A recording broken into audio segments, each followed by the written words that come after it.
Om Shanti 23 December 2024 प्रातः मुरली बाबा कहते मीठे बच्चे तुमे माने बाबा पाखकू रिफ्रेश अर्थात सतेज हेबापाई आसुछ। बाबा सहित मिसिबा द्वारा भक्ति मार्गर समस्त क्लांति दूर हो जाए। तुमे माने बाबा पाखकू रिफ्रेश अर्थात सतेज हेबापाई आसुछ। बाबा सहित मिसिबा द्वारा भक्ति मार्गर समस्त क्लांति दूर हो जाए। प्रश्न तुम संतान मानकू बाबा केउ विधि रे रिफ्रेश अर्थात सतेज करुछंती? तुम संतान मानकू बाबा केउ विधि रे रिफ्रेश अर्थात सतेज करुछंती? उत्तर एक रे बाबा ज्ञान शुणाई शुणाई तुमको रिफ्रेश करि देउछंती। दुई रे जोग द्वारा मध्य तुमे पिला माने रिफ्रेश होई जाउछ। वास्तव रे सत्य जुग हेउछि सच्चा विश्रामपुरी। सेठारे कौनसी अप्राप्त वस्तु नाही जाहाकू प्राप्त करिबा पाई परिश्रम करिबाकू पड़िबो। तीन रे शिव बाबा कोलकू आसीबा मात्रे ही तुम पिला मानकू विश्राम मिली जाई थाए। सारा क्लांति दूर हो जाए। ओम शांति बाबा बसी बुझाउछंती ता सहित एही दादा भी बुझुछंती कारण बाबा एही दादा द्वारा बसी बुझाउछंती। जेपरी तुमे बुझुछ सेहीपरी एही दादा मध्य बुझुछंती। दादा को भगवान कुहाजिब नाही, एहा हेउछि भगवान वाच। बाबा कौन बुझाउछंती? देही अभिमानी भव। काहींकि ना निजको आत्मा न भाविले परमपिता परमात्मा को मने पकाई पारिब नाही। एही समय रे तो समस्त आत्मा पतित अटंती।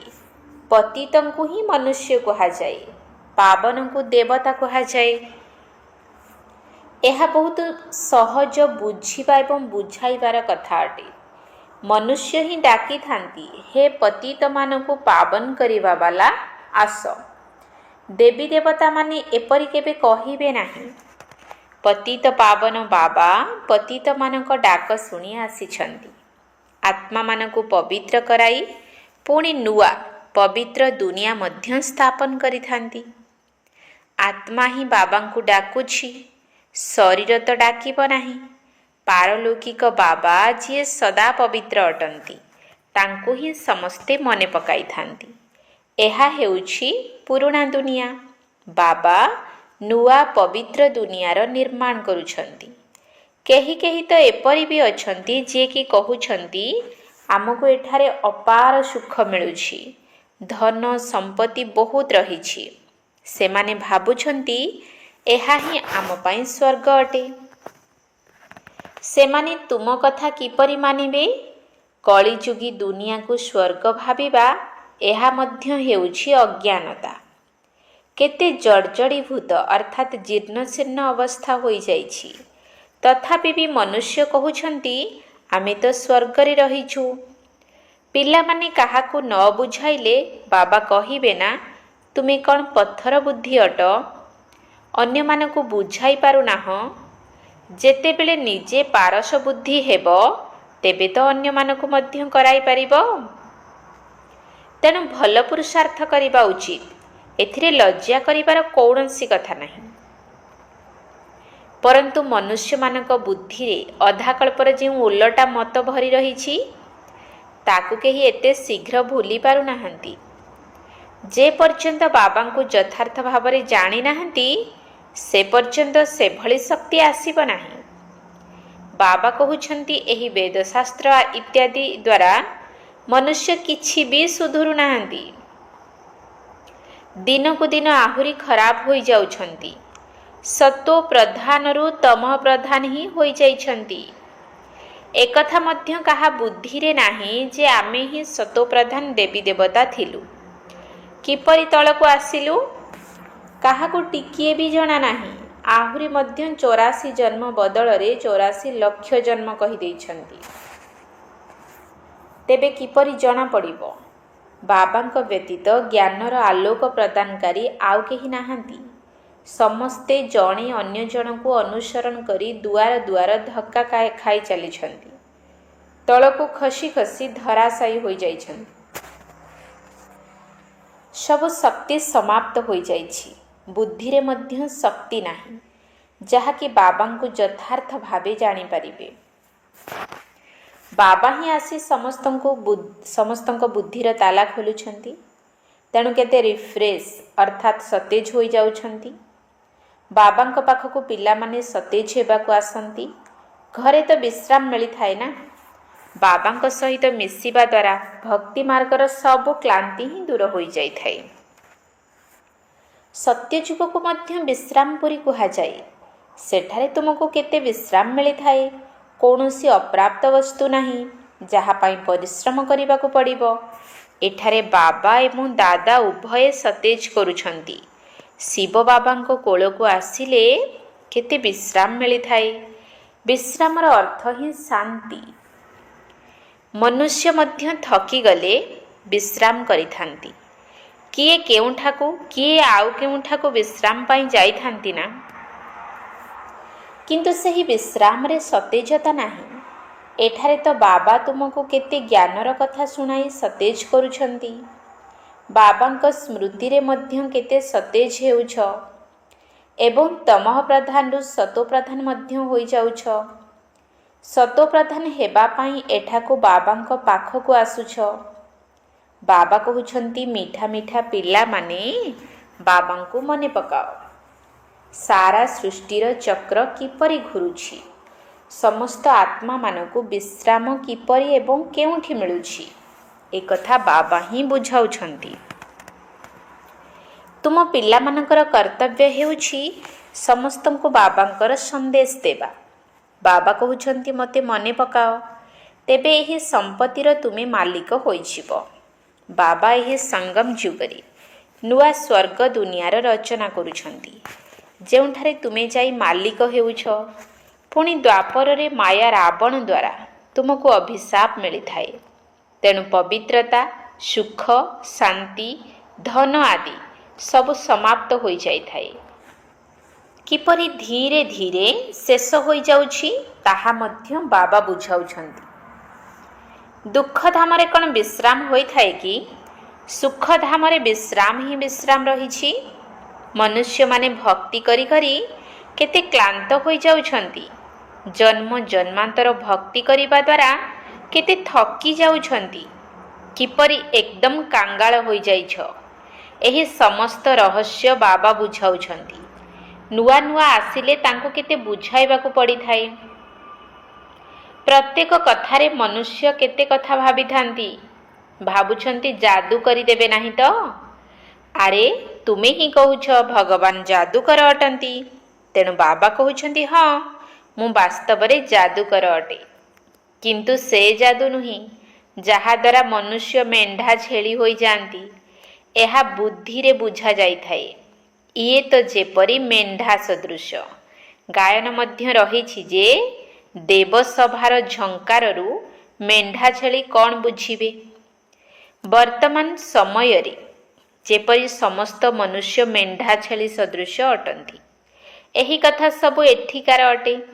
ଏହି ସମୟରେ ହିଁ ଗାୟନ ରହିଛି। କଳ୍ପର ଅନ୍ତକୁ ମଧ୍ୟ ମନୁଷ୍ୟ ବୁଝିପାରୁନାହାନ୍ତି। ଚଣ୍ଡିକା ଦେବୀଙ୍କର କେତେ ବଡ଼ ମେଳା ଲାଗିଥାଏ। ସେ କିଏ ଥିଲେ? କହୁଛନ୍ତି ସେ ଜଣେ ଦେବୀ ଥିଲେ। ଏପରି ନାମ ତ ସତ୍ୟଯୁଗରେ କାହାର ରହିବ ନାହିଁ। ସତ୍ୟଯୁଗରେ କେତେ ଭଲ ଭଲ ସୁନ୍ଦର ନାମ ରହିଥାଏ। ସତ୍ୟଯୁଗୀ ସମ୍ପ୍ରଦାୟକୁ ଶ୍ରେଷ୍ଠାଚାରୀ କୁହାଯାଏ। କଳିଯୁଗୀ ସମ୍ପ୍ରଦାୟକୁ ତ କେତେ ଛିଛି ଉପାଧି ଦେଇଥାନ୍ତି। ବର୍ତ୍ତମାନର ମନୁଷ୍ୟମାନଙ୍କୁ ଶ୍ରେଷ୍ଠ କୁହାଯିବ ନାହିଁ। ଦେବତାମାନଙ୍କୁ ଶ୍ରେଷ୍ଠ କୁହାଯାଇଥାଏ। ଗାୟନ ମଧ୍ୟ ରହିଛି, ମନୁଷ୍ୟ ସେ ଦେବତା କିଏ କରତ ନ ଲାଗି ୱାର।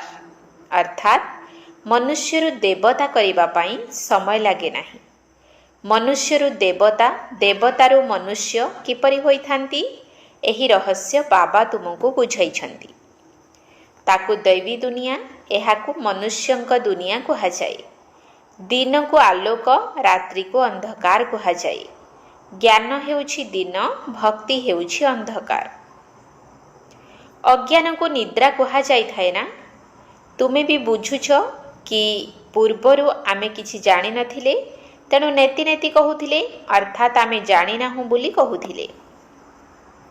ଏବେ ତୁମେ ବୁଝୁଛ ଆମେ ବି ତ ପ୍ରଥମେ ନାସ୍ତିକ ଥିଲୁ, ଅବିନାଶୀ ବାବାଙ୍କୁ ହିଁ ଜାଣିନଥିଲୁ। ସେ ହେଉଛନ୍ତି ଅସଲି ଅବିନାଶୀ ବାବା। ତାଙ୍କୁ ସର୍ବ ଆତ୍ମାମାନଙ୍କର ପିତା କୁହାଯାଏ। ତୁମେ ସନ୍ତାନମାନେ ଜାଣିଛ। ବର୍ତ୍ତମାନ ଆମେ ସେହି ବେହଦ୍ ବାବାଙ୍କର ହୋଇଛୁ। ବାବା ପିଲାମାନଙ୍କୁ ଗୁପ୍ତ ଜ୍ଞାନ ଦେଉଛନ୍ତି। ଏହି ଜ୍ଞାନ ମନୁଷ୍ୟଙ୍କ ପାଖରୁ କେଉଁଠି ବି ମିଳିପାରିବ ନାହିଁ। ଆତ୍ମା ବି ଗୁପ୍ତ ଅଟେ ଏବଂ ଏହି ଗୁପ୍ତ ଜ୍ଞାନକୁ ଆତ୍ମା ହିଁ ଧାରଣ କରିଥାଏ। ଆତ୍ମା ହିଁ ମୁଖ ଦ୍ୱାରା ଜ୍ଞାନ ଶୁଣାଇଥାଏ। ଆତ୍ମା ହିଁ ଗୁପ୍ତ ବାବାଙ୍କୁ ଗୁପ୍ତ ଭାବେ ମନେ ପକାଉଛି। ବାବା କହୁଛନ୍ତି, ପିଲାମାନେ ଦେହ ଅଭିମାନୀ ହୁଅ ନାହିଁ। ଦେହ ଅଭିମାନ ଦ୍ୱାରା ଆତ୍ମାର ଶକ୍ତି ନଷ୍ଟ ହୋଇଯାଇଥାଏ। ଆତ୍ମ ଅଭିମାନୀ ହେବା ଦ୍ୱାରା ଆତ୍ମାରେ ଶକ୍ତି ଜମା ହୋଇଥାଏ। ବାବା କହୁଛନ୍ତି, ଡ୍ରାମାର ରହସ୍ୟକୁ ଭଲ ଭାବରେ ବୁଝି ଚାଲିବାକୁ ହେବ। ଏହି ଅବିନାଶୀ ଡ୍ରାମାର ରହସ୍ୟକୁ ଯିଏ ଠିକ୍ ରୀତିରେ ଜାଣିଛନ୍ତି, ସେ ସର୍ବଦା ହର୍ଷିତ ରୁହନ୍ତି। ବର୍ତ୍ତମାନ ମନୁଷ୍ୟ ଅନ୍ତରିକ୍ଷକୁ ଯିବା ପାଇଁ କେତେ ଚେଷ୍ଟା କରୁଛନ୍ତି।